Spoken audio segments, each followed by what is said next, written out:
ඒකාබද්ධ උතුරු නැගෙනහිර ඒකාබද්ධ කිරීම වෙන් කිරීම පිළිබඳ කතා කරනවා. දැන් කල්මුණ ප්‍රදේශයේ විශාල ප්‍රශ්නයක්. කල්මුණ මහනගර සභාව දෙකට කරන්නයි කියලා සායන්ද මරුදුවේ කොට්ටියකුත් කල්මුණේ කට්ටියකුත් දෙන්නම එකම ආගමේ කට්ටිය. මුස්ලිම්වරු දෙපැත්තෙම ගහගන්නවා බෙදලා දෙන්නයි කියලා. ඉතින් මේ වගේ ව්‍යාකූලත්වයන් තියෙන යුගයක තමයි මම කනගාටු වෙනවා මේ ප්‍රශ්නවල මතුවෙනවා කියලා. අපිත් ඒකට වග කියන්න ඕනේ. දේශපාලන නායකයෝ හැටියට. නමුත් මේ වගේ ප්‍රශ්න මතුවෙන අවස්ථාවක අපි දැන් මේ රටම කුපිත කරන අවශ්‍ය නැති ප්‍රශ්න කීපයක් ඔළුවේ දාගෙන දඟලන අවධියක තමයි මේ වගේ විවාදයක් අපි මේ සභාගර්භය තුළ කරගෙන යන්නේ. මේක වැදගත් විවාදයක්. මේ තුලින් අපි අදහස් කරන සමහර දේවල් පිළිබඳව විශේෂයෙන්ම මම දැන් බුද්ධාගමට ප්‍රමුඛ ස්ථානය ලබා දීම පිළිබඳව අපේ අදහස් පළ කළා. ඒ විතරක් නෙවෙයි දැන් අනිත් ප්‍රශ්නේ තමයි දැන් මැතිවරණ ක්‍රමය සංශෝධනය කිරීම පිළිබඳව ප්‍රශ්නේ. දැන් මැතිවරණ ක්‍රමයේ මිශ්‍ර ක්‍රමයක් පිළිබඳව සඳහන් කළා. Hey Dinesh? Good, thank you. So now, no, only thing I forgot to mention about Dinesh. Dinesh Gunawadana අපේ මන්ත්‍රීතුමා හිටපු අමාත්‍යතුමා එතුමන් අපේ දුවලා යනවා මම කියන්න ඉස්සර මේ අපේ මේ කෙටුම්පත සම්පාදනය කරපු ඒ කමිටුවේ විශාල දායකත්වයක් ලබා දුන්නා. ඔන්න අපේ ප්‍රසන්න රණතුංග මැතිතුමා එතුමත් සහභාගී වුණා මේ යෝජනාවලිය සකස් කරද්දී. විශාල දායකත්වයක් ලබා දුන්නා. විශේෂයෙන්ම බලය බෙදා හැරීම පිළිබඳව ගැටලුවේදී ප්‍රසන්න රණතුංග මැතිතුමාගේ අවබෝධය එතුමා වරක් මහමැති හැටියට ඉඳලා ඒ පිළිබඳව අත්දැකීම් තියෙන කෙනෙක් හැටියට හොඳ වැදගත් යෝජනා කීපයක් මේක ඇතුළත් කරා. එතුමාගේ අදහසුත් මේක ඇතුළත් වෙලා තිබෙනවා. ඉතින් මේකත් අර throw in the baby with the bath water කියලා එළියට විසි කරන්න. එහෙම නොකර අපි මේක පිළිබඳව ඊටාම සංයමයකින් යුතුව මේ ප්‍රශ්නය දිහා බලන්න ඕනේ කියන ඉල්ලීම මම කරනවා. දැන් බලන්න මට මේ ජයවික්‍රම පෙරේරා ඇමතුමා මට ඇවිල්ලා බාර දුන්නා මේක පොඩ්ඩක්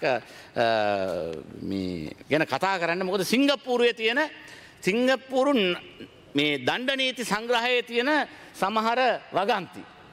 ඒ කියන්නේ මේ තවත් ආගමකට නිග්‍රහය කිරීම පිළිබඳව. Injuring or defiling a place of worship with intent to insult the religion of any class. It's a punishable offense.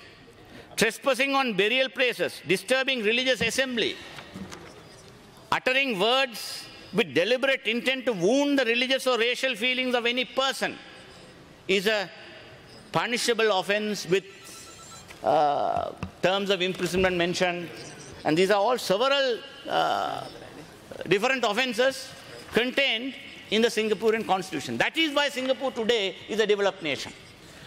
Because there is such stiff, strict laws to confront religious hatred. So hate speech is a matter, I think to an extent, my friend Sumandran also must be responsible for this, because the hate speech provisions we wanted to bring in, then we spoke about the fundamental rights provisions and they are, you see, I think we finally didn't bring in the hate speech provision into our penal code. Now we only had to depend on the ICCPR Act, which has a provision to indict a person before the high courts. So these are, while we are facing these issues, these are the difficulties that our community faces, and that is why we are making these requests that without having to change the penal code and include these offences, at least in the constitution, have the maturity to include this non-discrimination clause. While you give supremacy to one religion. ඔබතුමාට විනාඩි 3ක් තියෙනවා තව. Yes, මේ සභාපතිතුමනි, ඉතින් මෙහෙම කියද්දී මම මේ කතා කරන්නට ආවේ මේ මැතිවරණ ක්‍රමය පිළිබඳව, මිශ්‍ර මැතිවරණ ක්‍රමයක් පිළිබඳව කතා කරනවා. විශේෂයෙන්ම මිශ්‍ර මැතිවරණ ක්‍රමය අපි මේ විදායක ජනාධිපති ධූරයත් එක්ක සම්බන්ධ කරලා බලන්න ඕනේ. මොකද මෙන්න ප්‍රධාන පක්ෂවලට තියෙන ප්‍රශ්නයක් තියෙනවා ඒගොල්ලන්ට. ඒ කියන්නේ ස්ථාවර ආණ්ඩුව පවත්ව ගන්නට ජනවරමක් ලබා ගැනීමට උවමනා ක්‍රමයක් ඕනේ. ඒක නෙවෙයි අපේ ගැටලුව. අපේ ගැටලුව ඒක නෙවෙයි. අපට සුළු ජාතීන් හැටියට සුළු පක්ෂ හැටියට ප්‍රශ්න වෙනම තිබෙනවා. අපි මැතිවරණ කොට්ටාස සීමා නිර්ණය කරනකොට ඔන්න පළාත් පාලන මැතිවරණ සීමා නිර්ණය කරන්නට ගිහිල්ලා විශාල ප්‍රශ්න කීපයකට අපි මුහුණ දෙන්න සිදු. අන්තිමට දැන් මන්ත්‍රීවරු ගණන දෙගුණයක් වෙලා. තව පොඩ්ඩෙන් තුන්ගුණයක් වෙනවා. අපි කතා කරලා ඒකට වැඩි අඩු කරගත්තා. දැන් ඉතින් අපිට දැන් අද හෙට වෙනකොට මේ පළාත් සභා සීමා නිර්ණය පිළිබඳව යෝජනා ඉල්ලලා තිබෙනවා.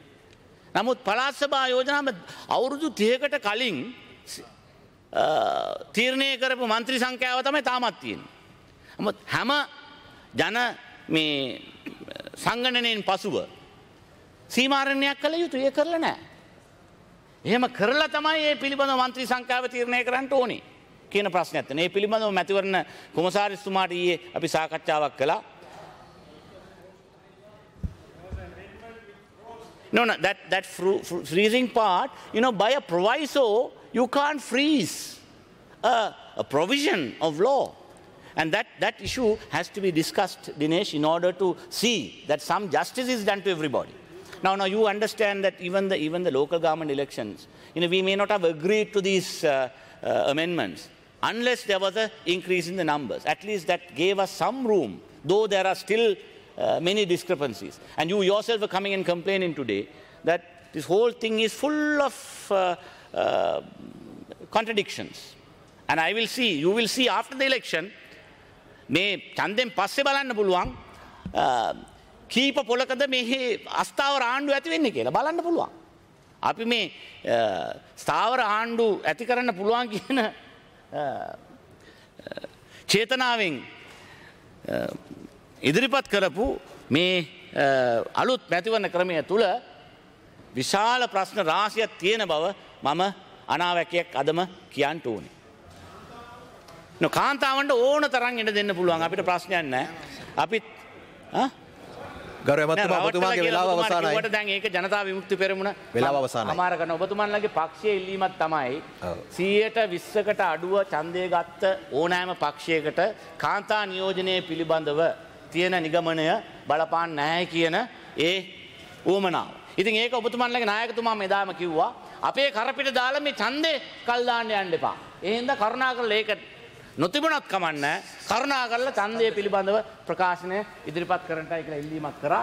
ඒක අපේ ෆයිසර් මුස්තෆා අමාත්‍යවරයා අද කරලා තියෙයි කියලා මම බලාපොරොත්තු වෙනවා. අද මධ්‍යම රාත්‍රිය වෙනකොට ඒ ප්‍රකාශය පත් වෙයි කියලා බලාපොරොත්තු වෙනවා කියලා කියමින් මේ අවස්ථාවේදී මට මේ වචන කීපයක් ඇතුළත් කිරීමට අවස්ථාවක් ලැබීම පිළිබඳව ස්තුතිවන්ත වෙමින් මම සමුගන්නවා. ස්තුතියි.